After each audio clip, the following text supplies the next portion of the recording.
नमस्कार मित्रों, मैं उमेश आपके अपनी YouTube channel maths storm by Umesh पर आप सभी का हार्दिक स्वागत करता हूं। कैसे हैं आप सभी लोग?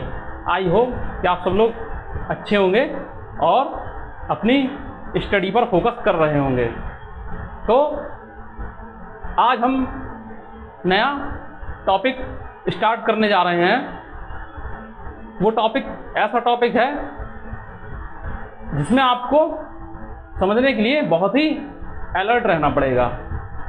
और उस टॉपिक का नाम बताने से पहले मैं सभी बच्चों से, सभी अपने मित्रों से, सभी भाई बंधुओं से यही कहना चाहूँगा कि जो लोग मेरे चैनल पर पहली बार विजिट कर रहे हैं वो इसे सब्सक्राइब जरूर करें और ज़्यादा से ज़्यादा लोगों में जो तैयारी कर रहे हैं उनमें शेयर कीजिए। तो लेट्स स्टार्ट। देखिए, आज के टॉपिक का नाम है ज्योमेट्री।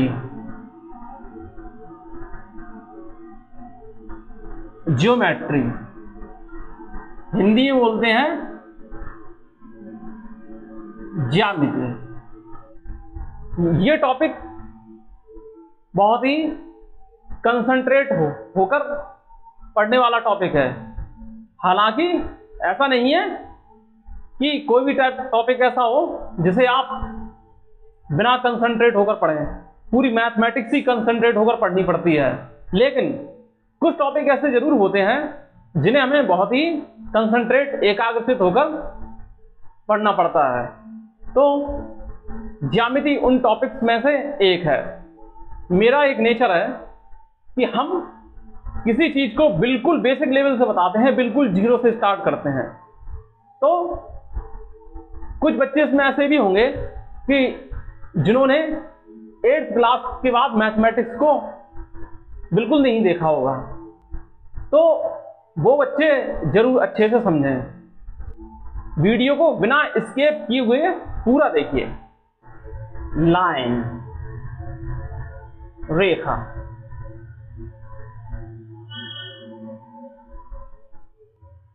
रेखा क्या होता है, लाइन क्या होती है? कि रेखा कई बिंदुओं से होकर जाने वाला एक मार्ग होता है। वो मार्ग सीधा भी हो सकता है और कर्व भी हो सकता है, जिगजैग भी हो सकता है। ठीक है, देखिए इसको ऐसे समझिए कि ये कुछ बिंदु हैं, इस तरीके से कुछ पॉइंट हैं जो एक सीध में है। इनको हमने ऐसे मिला दिया तो ये बन गया क्या आपका सीधा मार्ग। कुछ बिंदु ऐसे ऐसे हैं, ऐसे ऐसे हैं, ऐसे ऐसे हैं, ऐसे इस तरीके से। इनको हमने जब आपस में मिलाया तो हमें क्या मिला? एक कर्व पाथ मिला, यानी एक, समझ रहे हैं, एक वक्र पथ मिला। तो देखिए, जब मार्ग सीधे बिंदुओं से होकर जाता है तो हमें एक सीधी रेखा प्राप्त होती है। समझ रहे हो? रेखा के दो प्रकार होते हैं, straight line and curve line. तो ये क्या है? स्ट्रेट लाइन हो गई आपकी, स्ट्रेट लाइन। स्ट्रेट लाइन को हिंदी में बोलते हैं सरल रेखा। क्या बोलते हैं? सरल रेखा। तो ये क्या है? स्ट्रेट लाइन हो गई, सरल रेखा हो गई। तो ये क्या है कि कई बिंदुओं से होकर जा रही है, जो कि एक ही सीध में एक दूसरे के से बिल्कुल मिले हुए खड़े हैं, सीध में ही खड़े हैं। तो इसको हम बोलते हैं सरल रेखा। अगर ऐसे भी हो तब भी सरल रेखा कहलाएगी, अगर ऐसे में हो तब भी सरल रेखा कहलाएगी। समझ रहे हैं ना इस चीज को? तब भी ये सरल रेखा कहलाएगी। लेकिन अगर ये बिंदु अगर इस तरीके से जिगजैग करने लगे, कुछ बिंदु यहां है, कुछ यहां है, कुछ यहां है, तो वक्र रेखा हो जाती है।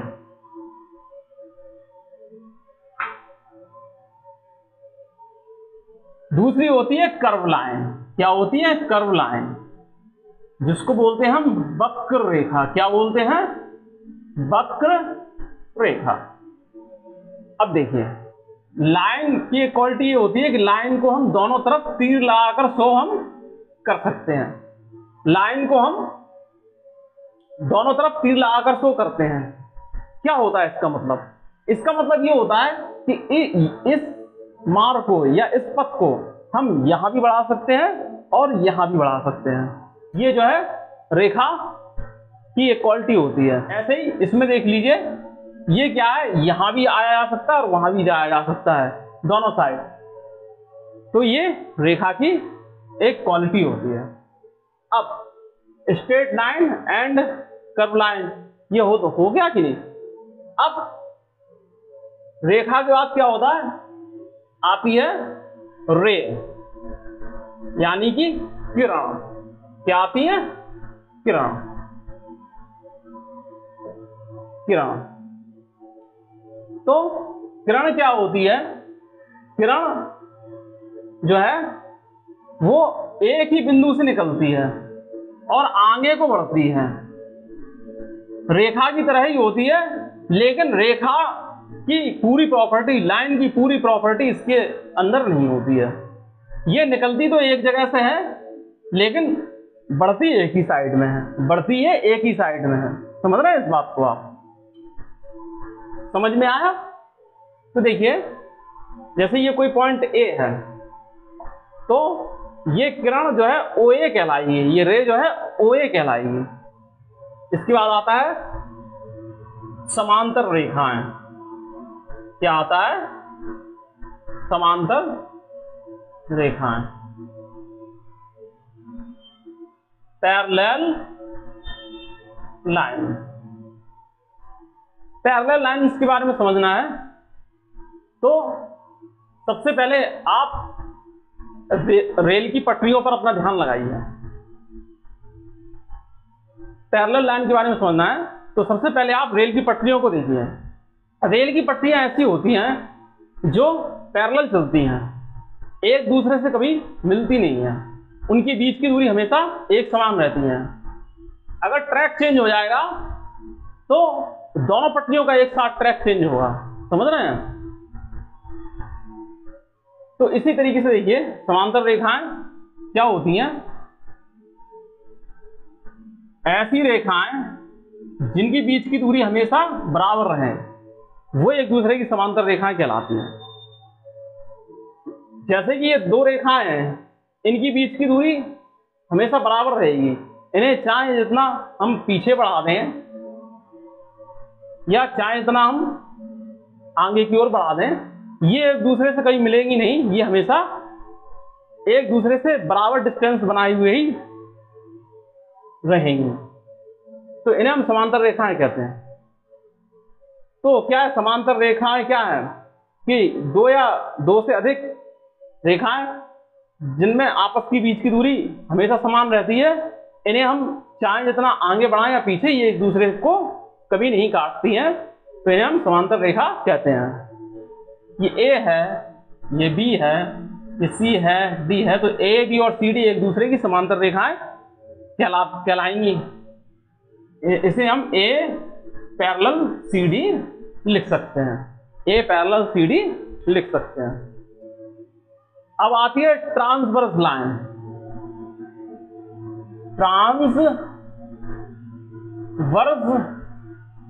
लाइन, तिर्यक रेखा। तिर्यक रेखा, भाई ये तिर्यक रेखा क्या होती है? ये टू पैरेलल लाइन है, इस तरीके की टू पैरेलल लाइन है, या टू से ज्यादा पैरेलल लाइन ले लो। ये हो गया AB, ये हो गया CD, ये हो गया MM। हो गया कि नहीं?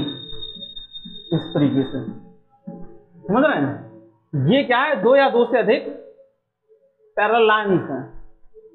इनको जब कोई रेखा ऐसे काटती हुई निकल जाए, कोई रेखा इनको काटती हुई निकल जाए, चाहे वो तिरछा काटता हुआ निकल जाए, चाहे इनको सीधा काटती हुई निकल जाए, तो वो क्या है? ट्रांसवर्स लाइन कहलाती है। तो ये जैसे मान लो ये L है, L है, समझ रहे हो? ये A B parallel C D parallel M N है, और इनको कोई रेखा तिरछी हुई काटती हुई जा रही है एल, तो ये एल जो है इनकी त्रियक रेखा कहलाएगी। क्या कहलाएगी? त्रियक रेखा कहलाएगी। अच्छा, एक होता है सेगमेंट, सेगमेंट जिसको बोलते हैं हम रेखाखंड। क्या बोलते हैं? रेखाखंड, सेगमेंट। भाई रेखाखंड क्या होता है? रेखा प्लस खंड, यानी रेखा के जो है हमने पार्ट कर दिए तो रेखाखंड हो गया। जैसे ये ए बी कोई रेखा है, ए बी हमने क्या कर दिया, यहां पार्ट कर दिए, ये इस तरीके सी डी पार्ट कर दिया, तो इस ए बी का ये जो सी डी है ना, ये रेखाखंड कहलाएगा, ये रेखाखंड कहलाएगा, ये रेखाखंड हो गया। ये बेसिक चीज है, इसलिए मैं आपको बता रहा हूं कि इन्हीं शब्दों का जब हम क्वेश्चन सॉल्व करेंगे तो इन्हीं शब्दों का बार बार इस्तेमाल होगा, तो उस समय आपको समझने प्रॉब्लम ना हो, इसलिए बेसिक चीजें आपको मालूम होना जरूरी है। इसके बाद होता है कॉनकरेंट लाइन। क्या होता है? कॉनकरेंट लाइन। कॉनकरेंट लाइन यानी संगामी रेखाएं, संगामी रेखाएं। संगामी रेखाएं क्या होती हैं? संगामी रेखाएं क्या होती हैं? तो संगामी रेखाएं वो होती हैं जो एक ही बिंदु से जब कई रेखाएं होकर गुजरे तो वो संगामी रेखाएं कहलाती हैं। देखिए, जैसे ये पॉइंट है, इससे होकर ये रेखा गुजर रही है, ये पॉइंट जैसे ओ है, समझ रहे हो?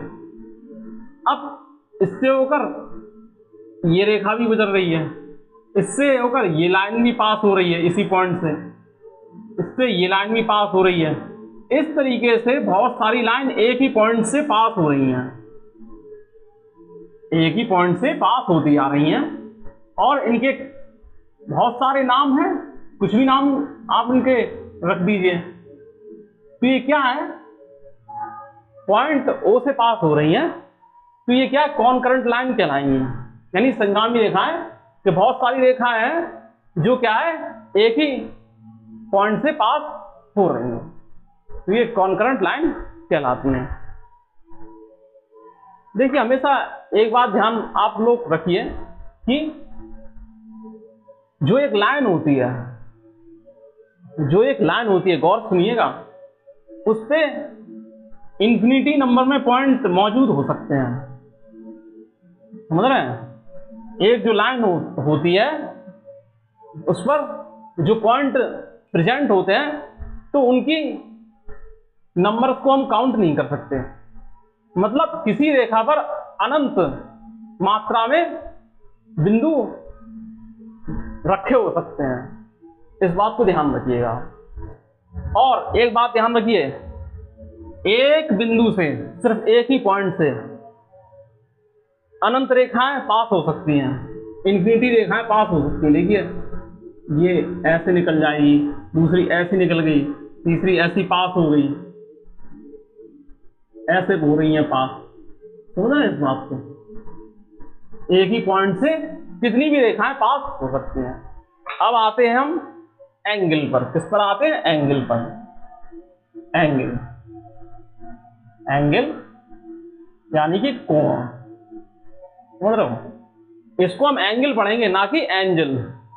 वो एंजल होता है देवदूत, और ये है एंगल, समझ रहे हैं? यानी कि कोण। तो कोण क्या होता है? किसी बिंदु पर दो रेखाओं के बीच के झुकाव को हम कोण बोलते हैं। किसी पॉइंट पर टू लाइंस के बीच के जो ग्रेडियंट होती है, उनका जो मेजरमेंट होता है, उसको हम एंगल बोलते हैं। देखिए, जैसे ये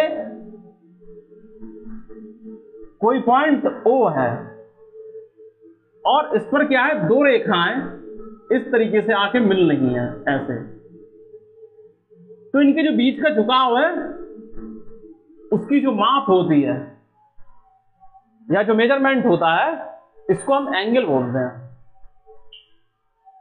यहां हमने थीटा लिख दिया है, थीटा का मतलब कोई सा भी एंगल हो सकता है। देख लीजिए आप, ये कोई पॉइंट है, यहां पर दो रेखाएं आके मिल रही हैं इस पॉइंट पर, ये के पॉइंट है और इस पर मान लो एम और एम रेखाएं आकर मिल रही हैं, तो ये जो है ये झुकाव जो है क्या कहलाएगा, आपका एंगल कहलाता है। टाइप्स ऑफ एंगल्स, कोणों के प्रकार, कोणों के प्रकार। टाइप्स ऑफ एंगल्स, कोणों के प्रकार। देखिए कोण कई प्रकार के होते हैं, समझ रहे हो। तो फर्स्ट होता है acute angle, acute angle. Acute angle क्या होता है,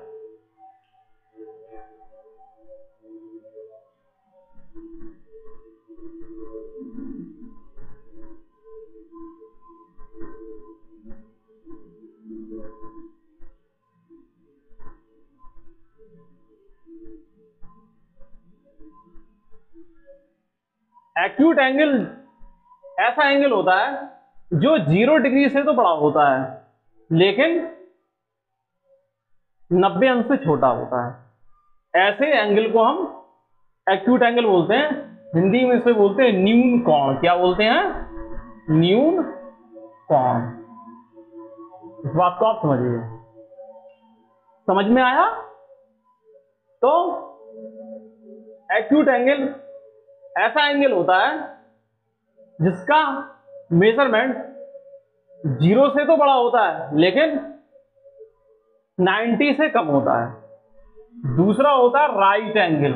क्या होता है, राइट एंगल। राइट एंगल जिसे हम बोलते हैं समकोण। क्या बोलते हैं, समकोण। समकोण। समकोण जो है ऐसा एंगल होता है कि जिसका मेजरमेंट 90 डिग्री होता है। क्या होता है, 90 डिग्री होता है। इस तरीके से 90 डिग्री होता है।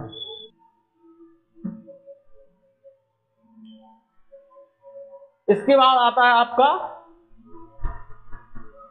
Obtuse angle. क्या आता है, ऑब्ट्यूज एंगल, जिसे हम बोलते हैं अधिक कोण। क्या बोलते हैं, अधिक कोण।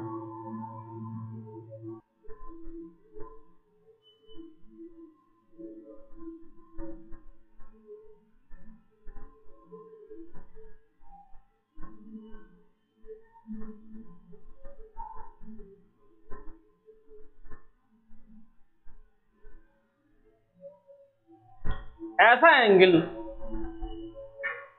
जिसकी वैल्यू 90 डिग्री से तो अधिक होती है लेकिन 180 डिग्री से कम होती है, तो ऐसा एंगल ऑब्ट्यूज एंगल कहलाता है। ये क्या है, 180 डिग्री का एंगल होता है। 180 डिग्री का एंगल होता है, बस 180 डिग्री का एंगल होता है तो वो कहलाता है आपका सरल कोण, यानी straight angle. Theta equal to pi radian. Pi radian, theta का मान 180 डिग्री होता है। समझ में आया। तो इसको हम स्ट्रेट एंगल बोलते हैं। अब इसके बाद होता है रिफ्लेक्स एंगल। क्या होता है, रिफ्लेक्स एंगल। इसको हम बोलते हैं हिंदी में प्रत्यावर्ती कोण।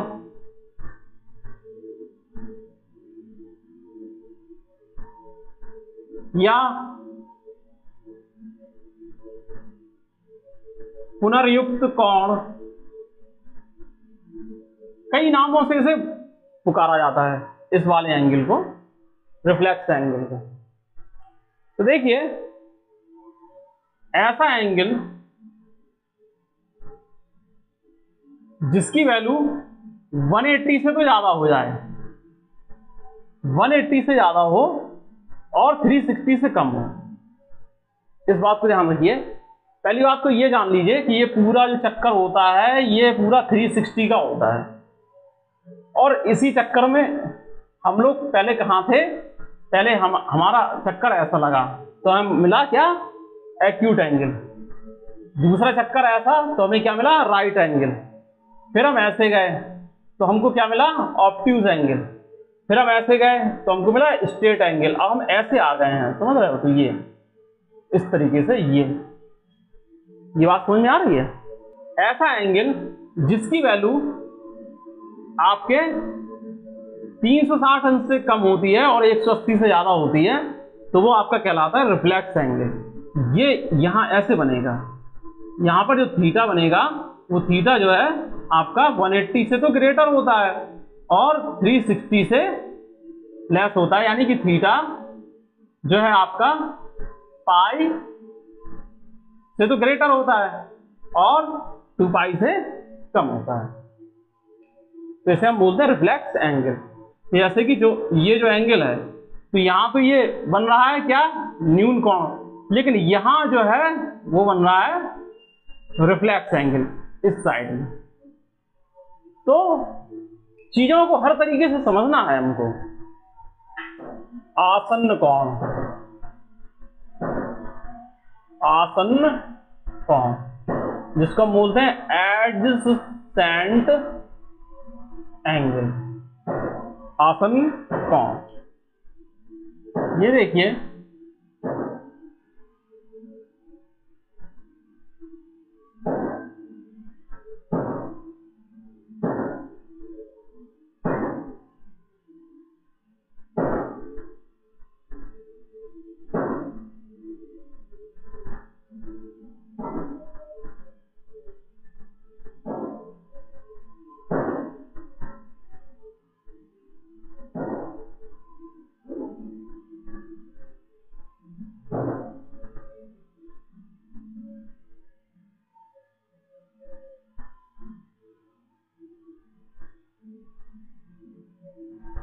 जब दो एंगल एक ही आसन पर बने होते हैं, एक ही शीर्ष और हो या एक आसन हो, समझ रहे हैं? समझ में आया? तो ये आसन्न कोण कहलाते हैं, एक दूसरे के आसन्न कोण। देखिए एक ही आसन पर बन रहे हैं, यहां भी देखिए ये दोनों एंगल एक ही आसन पर बन रहे हैं, एक ही लाइन पर बन रहे हैं। तो क्या है, या तो इनमें कोई वर्टेक्स कॉमन हो या कोई लाइन कॉमन हो, तो एक दूसरे के एडजेसेंट एंगल कहलाते हैं।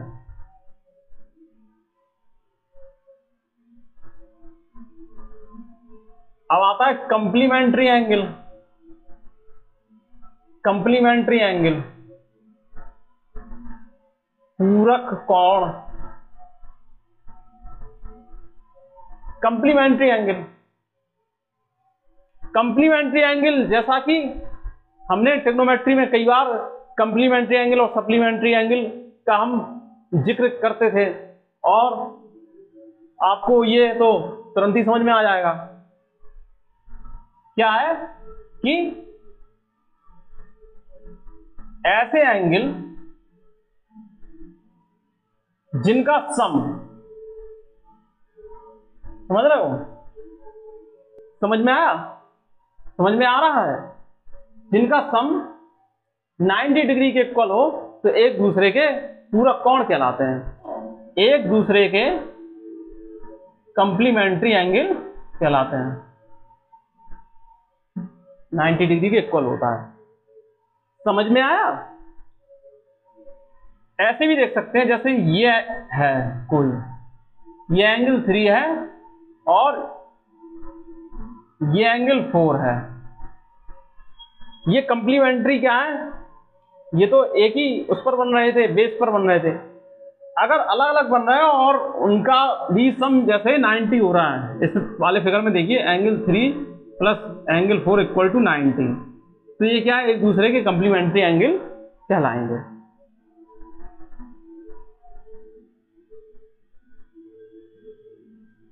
सप्लीमेंट्री एंगल,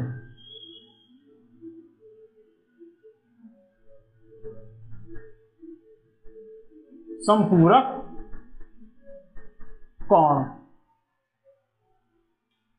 देखिए सप्लीमेंट्री एंगल क्या होते हैं कि जैसे ये एक लाइन है जो कि 180 डिग्री की लाइन होती है, इस पर ऐसे एक लाइन बनी हुई है,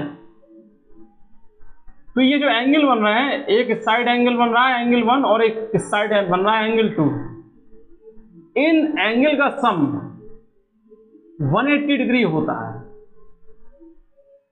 तो ऐसे तो एंगल जिनका सम 180 डिग्री होता है तो वो एक दूसरे के संपूरक कोण कहलाते हैं, एक दूसरे के सप्लीमेंट्री एंगल कहलाते हैं।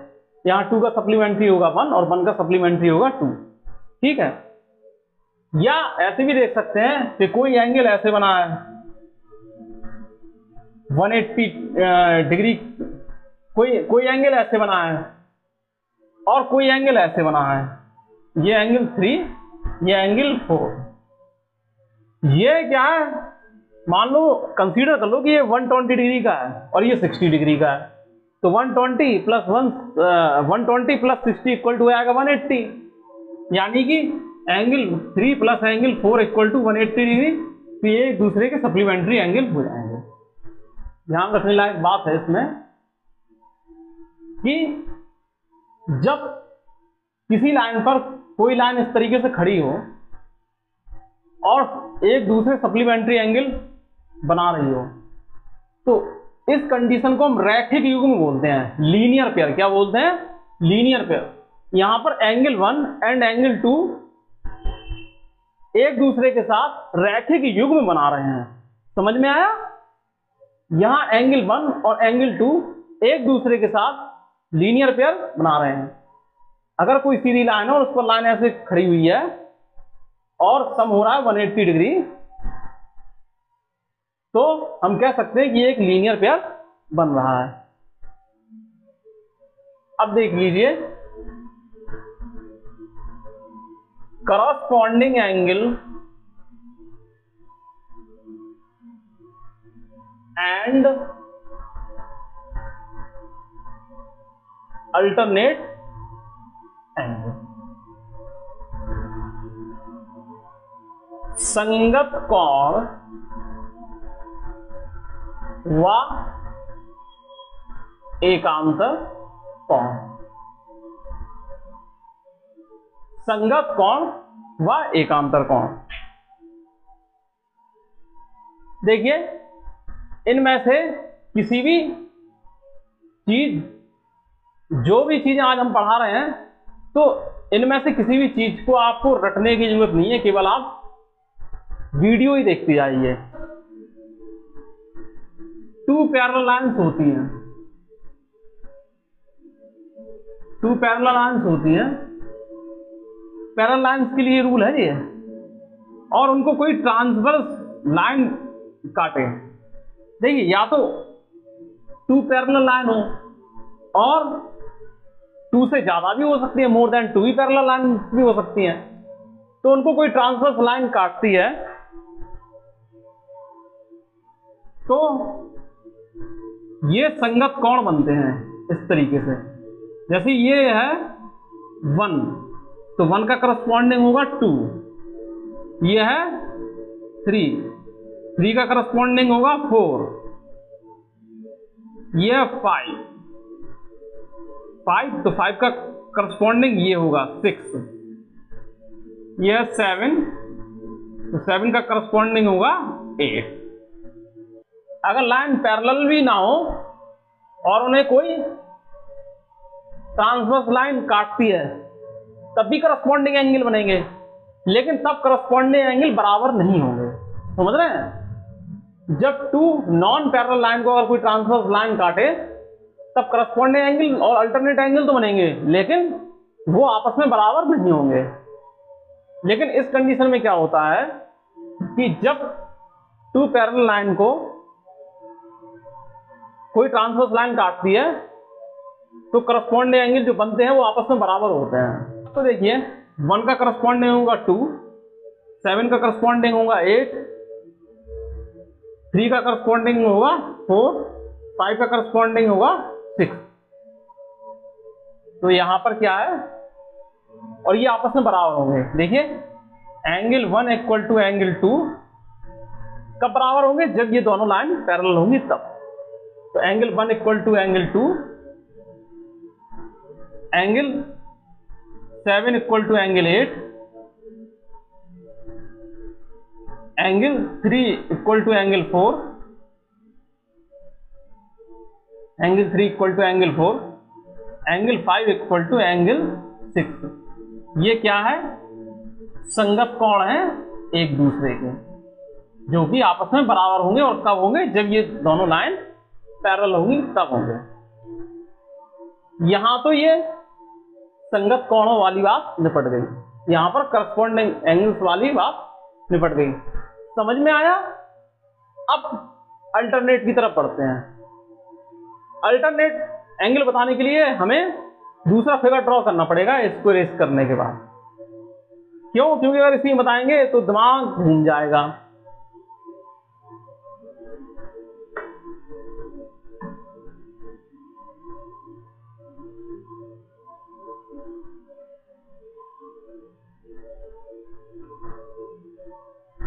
ये टू पैरेलल लाइन है, इनको कोई ट्रांसवर्स लाइन क्रॉस कर रही है, तो समझिए एंगल 1 का अल्टरनेट कहां होगा, एंगल 2 होगा। ये बात समझिए। ये एंगल 3 है, इसका अल्टरनेट क्या होगा, एंगल 4 होगा। ये एंगल हम 5 कंसीडर कर लें तो इसका अल्टरनेट क्या होगा, एंगल 6 होगा। ये हम 7 कंसीडर कर लें तो इसका अल्टरनेट क्या होगा, ये होगा। फिर से समझ लीजिए, एंगल 3 का अल्टरनेट होगा एंगल 4, एंगल 7 का अल्टरनेट एंगल होगा एंगल 8, एंगल 1 का अल्टरनेट एंगल होगा एंगल 2, एंगल 5 का अल्टरनेट एंगल होगा एंगल 6। और चूंकि ये लाइन पैरेलल है तो ये बराबर होंगे। कैसे होंगे, देखिए angle 1 equal to angle 2, angle 3 equal to angle 4, angle 5 equal to angle 6, angle 7 equal to angle 8। Why, ये आपके एकांतर कोण है। क्या है, एकांतर कोण है।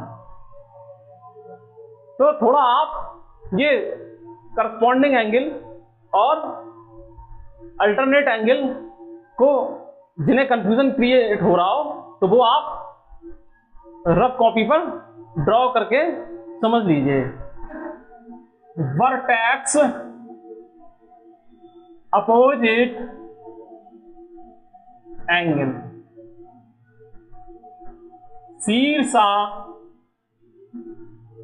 विमुख कोण। वर्टेक्स अपोजिट एंगल, शीर्षा विमुख कोण, ये कब बनते हैं, जब टू लाइन इंटरसेक्ट करती है किसी पॉइंट पर। जैसे ये AB और CD टू पैरेलल लाइन है। समझ में आया। तो ये किसी पॉइंट O पर कंसीडर कर रही हैं, तो जो ये एंगल बन रहा है और ये एंगल बन रहा है, ये एक दूसरे के वर्टेक्स अपोजिट एंगल कहलाएंगे, क्योंकि वर्टेक्स पर बन रहे हैं और अपोजिट साइड में बन रहे हैं। और ये एंगल बन रहा है और ये एंगल बन रहा है, तो ये एंगल भी एक दूसरे के वर्टेक्स अपोजिट एंगल कहलाते हैं, और ये आपस में बराबर होते हैं। ये एंगल 1 है और इसी के सामने ही बन रहा है एंगल 2। ये वर्टेक्स अपोजिट एंगल है, तो इसको हम बोलते हैं एंगल 1 इक्वल टू एंगल 2 होगा। इसी तरीके से इसको हम कंसीडर कर लें एंगल 3 एंगल 4, तो एंगल 3 इक्वल टू एंगल 4 होगा। क्यों होगा? क्योंकि ये शीर्षाभिमुख कोण है, वर्टेक्स अपोजिट एंगल, यानी हम शीर्षाभिमुख कोण की, शीर्षाभिमुख कोण तो कहते ही हैं इनको। तो यहां तक कोणों के बारे में लगभग, यहां तक एंगल्स के बारे में लगभग हर बात ही कंप्लीट हो गई है। पूरा ही हमने एंगल कंप्लीट कर दिया। यहां पर आज हमने लाइंस और एंगल्स के बारे में स्टडी की। कल हम ट्राइंगल एंड क्वाड्रिलेटरल्स के बारे में सीखेंगे। तो आप लोग जो नए हैं वो चैनल जरूर सब्सक्राइब कीजिएगा, ज़्यादा से ज़्यादा दोस्तों में शेयर कीजिएगा, और